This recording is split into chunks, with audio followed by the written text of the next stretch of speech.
आज मी तुम्हाला वांग्याची एक नवीन रेसिपी दाखवणार आहे।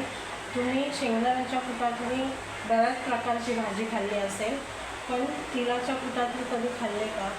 नसेल खाल्ली तर मी तुम्हाला आज ती रेसिपी तुम्हाला शेअर करणार आहे आणि तुम्हाला सांगणार आहे की ही भाजी कशी बनवतात, कुठल्या पद्धतीने बनवतात। मी त्याच्यासाठी हे दोघांसाठी भाजी करायची आहे। तर मी 4 वांगी घेतलेले आहेत आणि हे तीळ घेतलेत, लसूण घेतल्यात एक 12-13 पाकळ्या आणि त्या बारीक चिरून घेतल्यात, कारण मिक्सरला सहसा बारीक होत नाही। मोठ्या जर लसूण असल्या तर त्या बारीक होत नाही, म्हणून ते चिरून घेतलं। थोडी हळद घेतले, मीठ घेतलं आहे आणि हे तिखालाल मिरची पावडर घेतली। त्याच्यामध्ये फक्त मिरची पावडरच असते, तर ही मी मिरची पावडर घेतली आणि फोडणीसाठी कांदा घेतलेला आहे। एक कांदा मी चिरून घेतलेला आहे। आता आपल्याला सर्वप्रथम वांगी चिरून बारीक घ्यायचे आहे आणि तीळ भाजून घ्यायचे आहेत आपल्याला। हे बघा, मी बारीक वांगी चिरून घेतलेली आहे। आता आपण पुढच्या रेसिपीकडे येऊया। हे बघा, तवा तापून घेतलेला आहे मी आणि त्याच्यामध्ये आता हे तीळ भाजून घ्यायचे आहेत। तीळ एवढे भाजायचे आहेत की त्या तिळाचा वास आला पाहिजे, तोपर्यंत भाजून घ्यायचे आहेत आणि स्लो गॅसवरती भाजून घ्यायचे आहेत, नाहीतर ते उडतात बाहेर। आणि दुसरी गोष्ट, तीळ जेव्हा तुम्ही घ्याल तेव्हा ते साफ करूनच घ्या, कारण त्याच्यामध्ये थोडे बारीक बारीक खडे असतात। तर हे आपण तीळ असे छान भाजून घेऊया।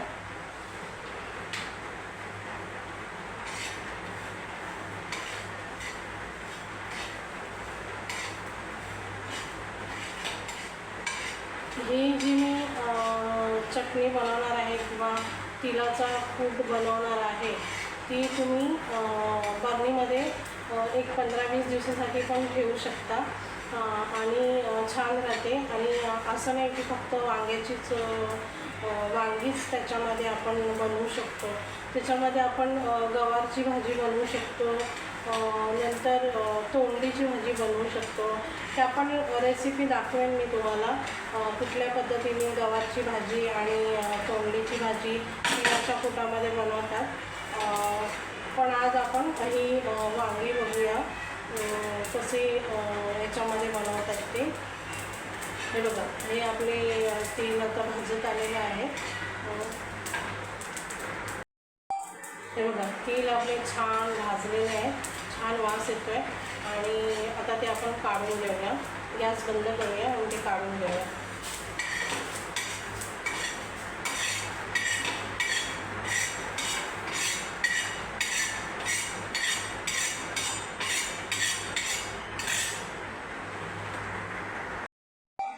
हे बघा, तीळ आपले छान भाजलेले आहेत आणि थोडे थंड झालेले आहे।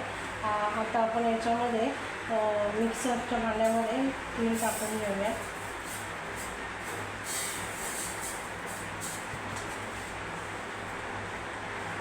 आणि याच्यामध्ये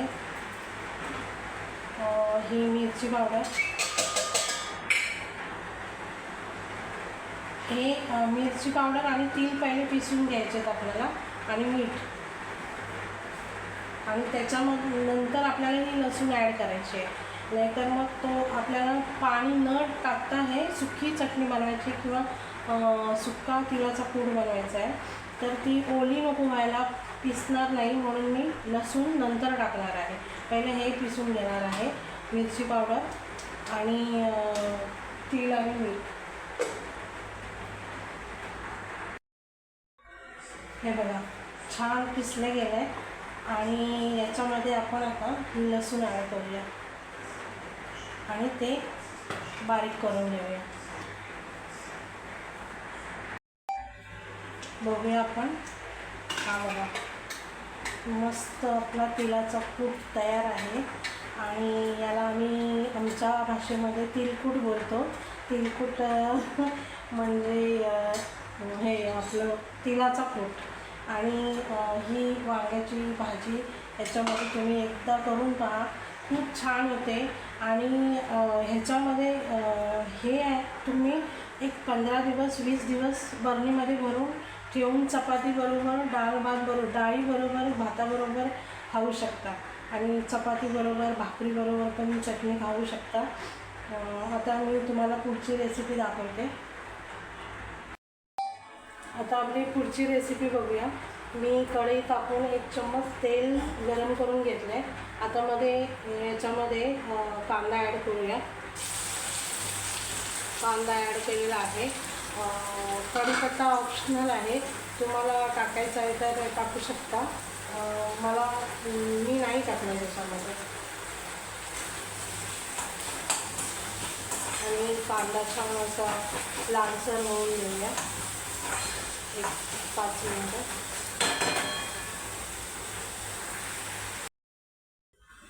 कांदा आपला छान लाल झालेला आहे आणि त्याच्यामध्ये आता आपण वांगी ॲड करूया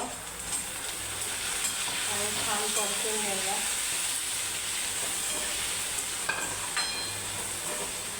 गॅस कमी करून घ्याव्या.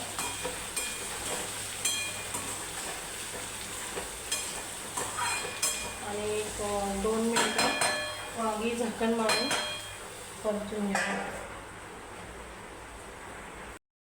1-2 मिनटं झालेली आहेत, आपण बघून घेऊया. हे बघा, वांगी आपली शिजत आलेली आहे. अजून थोडा वेळ शिजवून घेऊया. 2 मिनटं अजून.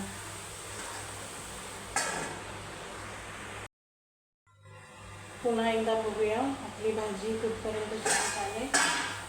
हे बघा, छान वाफ आलेली आहे आणि वांगं पण छान शिजलेलं आहे. आता याच्यामध्ये आपल्याला जो आपण तिळाचा कूट करून घेतलेला आहे, हा कूट ह्या भाजीसाठी एवढा नाही आहे. ह्याच्यामध्ये 2-3 भाज्या होऊ शकतात आणि आपल्याला जेवढा पाहिजे तेवढा आपण त्याच्यामध्ये ॲड करूया.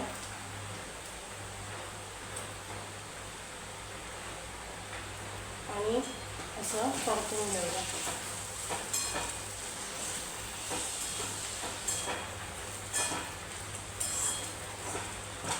छान असं परतून घेऊया. एकदम सुकी भाजी होते आणि डब्याला वगैरे ही भाजी झटपट होणारी भाजी आहे. जर तुमचा तिळाचा कूट तयार असेल, तुम्ही करून ठेवला असेल, तर ही भाजी फक्त 10 मिनटामध्ये होते.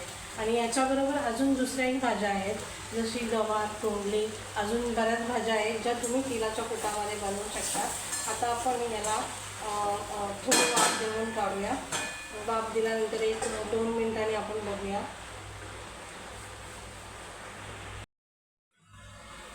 एक 2 मिनटं झालेली आहेत आणि आपण बघूया. छान वाफ आलेली आहे आणि याच्यामध्ये थोडीशी हळद ॲड करूया.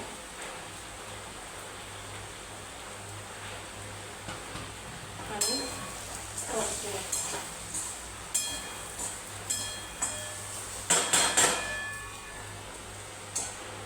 आणि अजून एक वाफ देऊन काढूया.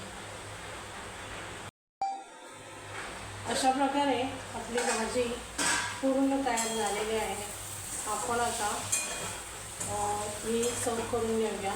चपातीबरोबर, भाकरीबरोबर, डाळ भात बरोबर तुम्ही खाऊ शकता. गॅस बंद करून घेऊया.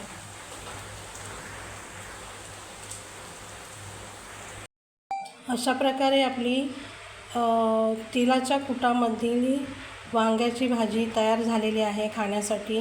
तुम्ही एकदा नक्की ट्राय करा आणि कमेंटमध्ये मला नक्की सांगा की ही भाजी कशी टेस्टला आहे. तुम्ही ट्राय केल्याशिवाय समजणार नाही हिची चव. आणि अजून तिळाच्या कुटामधील अजून बऱ्याचशा भाज्या आहेत, त्या पण मी तुम्हाला शेअर करणार आहे आणि खूप छान लागतात. आणि आता आपण भेटू पुढच्या रेसिपीमध्ये एक छान रेसिपी घेऊन.